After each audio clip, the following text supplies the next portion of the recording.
वनुसल्ली वनुसल्लिम अला रसूलिहिल करीम।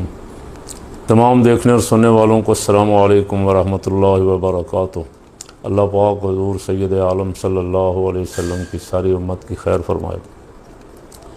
जूँ जूँ ईरान और अमेरिका के मामलात तूल पकड़ते जा रहे हैं, इसराइल की बदमाशी में इजाफ़ा होता जा रहा है।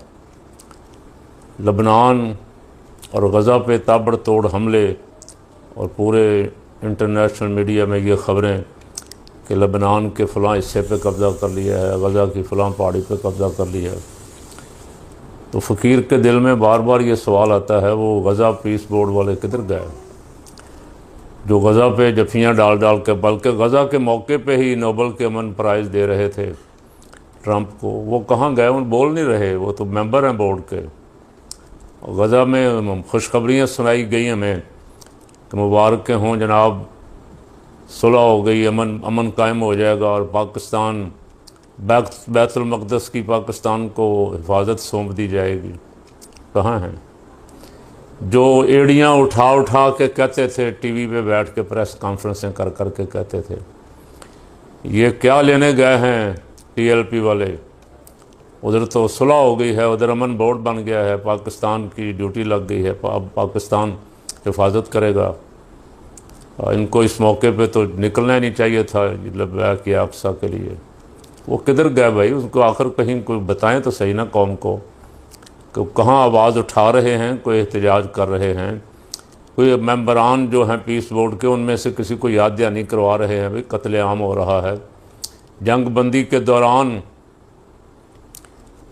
कत्लेआम करना, ज़मीनों पे कब्ज़ा करना और कहना कि जहाँ जहाँ हम कब्ज़ा करेंगे हम इसे छोड़ेंगे नहीं, ये कब्ज़ा मुस्तकिल हो जाएगा। वो अरब मुल्क और हमारा पाकिस्तान का प्राइम मिनिस्टर जो इस माहदे में साइन करते हुए दिखा रहे थे लोगों को साइन कर कर के, वो बोलें ना अब क्यों मर गए हैं, बोलें, एहतजाज करें, कहें कि भाई अमन बोर्ड हमने बनाया हुआ था।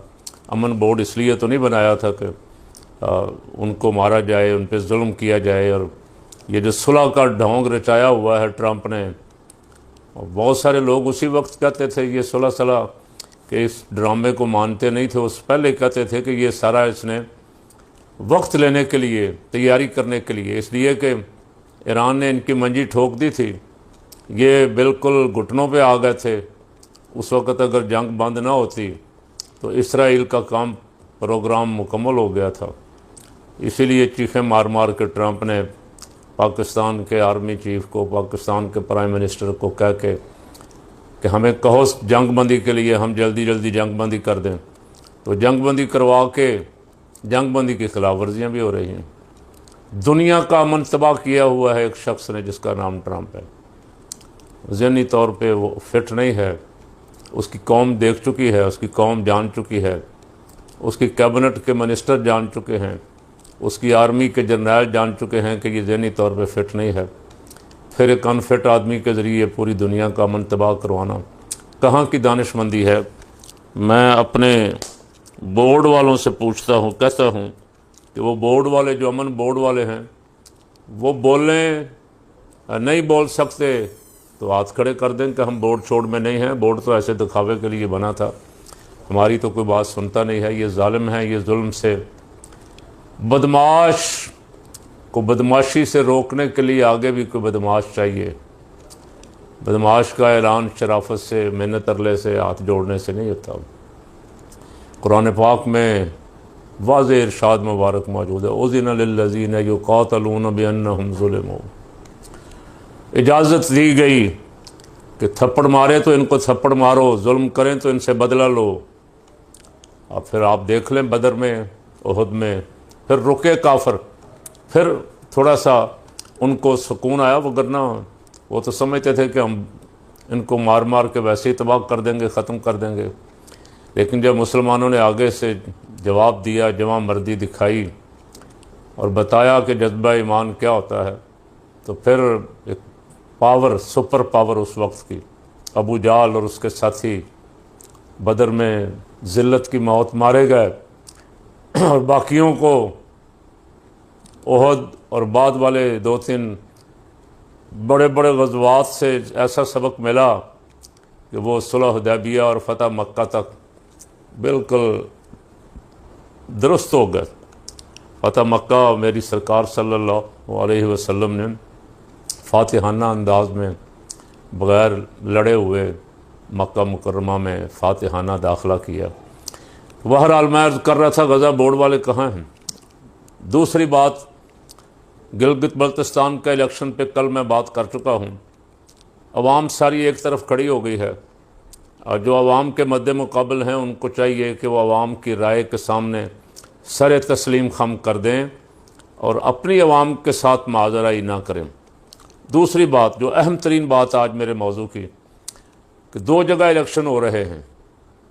अगर कहीं मेरे इल्म में ना हो तो मुझे ज़रूर मुत्तले फरमाएँ, मैं शुक्रिया अदा करूँगा आपका।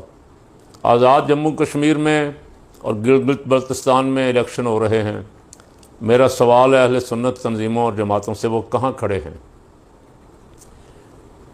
पहले काफ़ी देर तक तो ये रहा कि साहबज़ादा अतीकुर्रहमान साहब रहमतुल्लाह अलैह जमीयत उलमाए पाकिस्तान के आज़ाद जम्मू कश्मीर के सदर थे और वो सरदार अब्दुल क़य्यूम के साथ कोई सेटिंग कर लेते थे, यानी मुस्लिम कॉन्फ्रेंस के साथ, और एक आधी सीट, 1 या 2 सीटें निकाल लेते थे। वो भी काफ़ी नहीं थी और फ़कीर उस पर मुतमईन नहीं था। और अब वहाँ की जो जमीयत उलमाए पाकिस्तान है, पता नहीं किसके साथ हैं, मेरे इल्म में तो नहीं है। वो 2 ग्रुप हैं, एक इमाम नूरानी ग्रुप है, एक नूरानी ग्रुप है जमीयत उलमाए पाकिस्तान। इन दोनों में से किसके साथ हैं? सुन्नी तहरीक के भी 3 ग्रुप हैं, उनमें से किसी के साथ हैं। वहाँ के अहले सुन्नत किधर हैं? वो उन्होंने अपना प्लेटफार्म बनाया है इलेक्शन लड़ने के लिए, नहीं बनाया, किसी के साथ इत्तेहाद किया है, नहीं किया। गिलगित बल्तिस्तान में भी अल्हम्दुलिल्लाह एक बड़ी तादाद में अहले सुन्नत व जमात मौजूद हैं। अब वो कहाँ खड़े हैं? ये जहाँ उनके सोचने की, वहाँ की जो लीडरशिप है, जहाँ उनके सोचने की बात है, वहाँ जो क़यादत यहाँ आपस में लड़ रही है मुख्तलिफ़ जमातों की, मैं नाम नहीं लेता, अभी तफसील में नहीं जाता, किसी दिन इंशाअल्लाह आपने अगर राय दी तो इस पे मैं भी राय दूंगा। आप अपनी राय ज़रूर दें इसके नीचे आज के व्लॉग के, कि क्या इस पे गुफ्तगू करनी चाहिए, नहीं करनी चाहिए, इसी तरह सोए रहने देना चाहिए या झंझोड़ना चाहिए इनको। या तो भाई आप क़यादतें छोड़ दें, कहें भाई हम बस भाई एक जमात जो है उसको नाहक जुल्मन बंद किया हुआ है, पकड़ा हुआ है, उनकी क़यादत को गायब किया हुआ है, बाकियों पे नाजायज़ मुकदमात बनाए हुए हैं जिनकी तारीख़ें भी नहीं निकलती हैं तो जज आगे कई महीने की तारीख़ दे के फिर गायब हो जाता है। और जो तंजीमें बाहर मौजूद हैं, जो उसको पता नहीं क्या क्या कहते थे, उनको दहशतगर्द हैं, फ़लाँ हैं, ये इनको पता नहीं है सियासत का, इनको तरीक़ा नहीं है। मेरा उनसे सवाल है कि आप कुछ कर रहे हैं अहले सुन्नत के लिए? इस सियासी मैदान में जहाँ मैदान लगा हुआ है, तमाम जमातें अपना अपना ज़ोर मार रही हैं। एक जमात जिसको आप किसी के इमाम पे बुरा भला कहते थे, जो आपके मुंह में आता था कहते थे, उनको इलेक्शन नहीं लड़ने दिया जा रहा, उनका निशान नहीं दिया जा रहा, उनको कंपेन नहीं करने दी जा रही, जुलूस जलसा नहीं करने दिया जा रहा, वो फिर भी मौजूद हैं और अवाम उनके साथ खड़े हुए हैं। अवाम परवाह नहीं कर रहे, अवाम बेखौफ व ख़तर लगे हुए हैं। और आपको तो कोई रुकावट नहीं है, आप पे तो कोई पाबंदी भी नहीं है। किसी हमारे सुन्नियों के लीडरों में से किसी ने अगर इन दिनों आज़ाद जम्मू कश्मीर का या गिलगित बल्तिस्तान का दौरा इसलिए किया हो कि अहले सुन्नत की रहनुमाई की जा सके, अगर हम नहीं लड़ रहे तो हम किसके साथ हैं, किसी के साथ हैं या नहीं हैं, या हमें फ़िक्र भी है कि नहीं है कि वो वहाँ इलेक्शन हो रहा है। अगर किसी साहब ने दौरा इन दिनों किया हो इन दोनों जगहों में से किसी का, तो मेरी मालूमात में भी कोई कारकुन इजाफ़ा कर दे, मैं उन लीडर साहब से माजरत कर लूँगा। अगर नहीं किया तो उन लीडर साहब को सोचना चाहिए, जो भी हैं सारे मुख्तलिफ़ ग्रुपों के, जाम भी अब नहीं ले रहा, उनको गौर ज़रूर फरमाना चाहिए कि क्या वो अपनी लीडरी का हक़ अदा कर रहे हैं। क्या इसी तरह जब इलेक्शन आए मुल्क में छुप के बैठ जाना चाहिए या खामोश हो जाना चाहिए? एक इतनी बड़ी अक्सरियत को बेयारो मददगार छोड़ देना चाहिए। मेरा अपना गुमान है कि अगर कोई लीडरशिप मैदान में जाके वहाँ की क़यादत को इकट्ठा करके कोई दुरुस्त फ़ैसला करती तो आपकी नुमाइंदगी बहुत आसानी से हो सकती थी। हालात ऐसे हैं, आप भी अपना हक़ अदा कर सकते थे, अपना हिस्सा ले सकते थे। जमात इस्लामी एक तरफ से जुलूस निकाल रही है हुकूमत के ख़िलाफ़, हुकूमत से मुराद नून लीग और पीपल पार्टी, दूसरी तरफ से गिलगित बल्तिस्तान में नून लीग के साथ मिल के इलेक्शन भी लड़ रही है। अब बाज़ सीटों पे अंडरस्टैंडिंग है जी। इसी तरह आज़ाद कश्मीर में भी JUI भी अपना अपना हिस्सा लेने के लिए सब पहुँचे हुए हैं। मैं अहले सुन्नत की क़यादत से दरख्वास्त गुजार हूँ, अगर आप गए हैं तो बहुत अच्छा है, अगर आपने कोई इंतज़ाम किया है तो और अच्छा है, नहीं किया है तो फ़कीर की इन बातों पे गौर ज़रूर फरमाएँ, गुस्सा ना फरमाएँ। अगर हम अब इस अहल नहीं रहे, हमसे मुराद मैं भी हूँ, मैं तो नहीं हूँ, मैं अपनी अलालत की वजह से, बीमारी की वजह से आने जाने के अहल नहीं हूँ। जो जमातों की लीडरशिप है, अगर वो भी इस अहल नहीं है तो उनको रास्ता छोड़ देना चाहिए किसी आने वाले नौजवान के लिए कि आओ भाई, आप आओ, क़यादत करो आगे, हम आपके साथ चलेंगे, अपने तजर्बात से आपको मशवरे भी देंगे, फ़ायदा भी पहुँचाएँगे। बस ये मेरी आज अहले सुन्नत की उन दोनों इलाक़ों में मौजूद क़यादत से और पूरे मुल्क में जो मुख्तलिफ़ अहले सुन्नत तंज़ीमों की क़यादत है, उनसे चंद गुज़ारिशात मैंने अर्ज़ की हैं।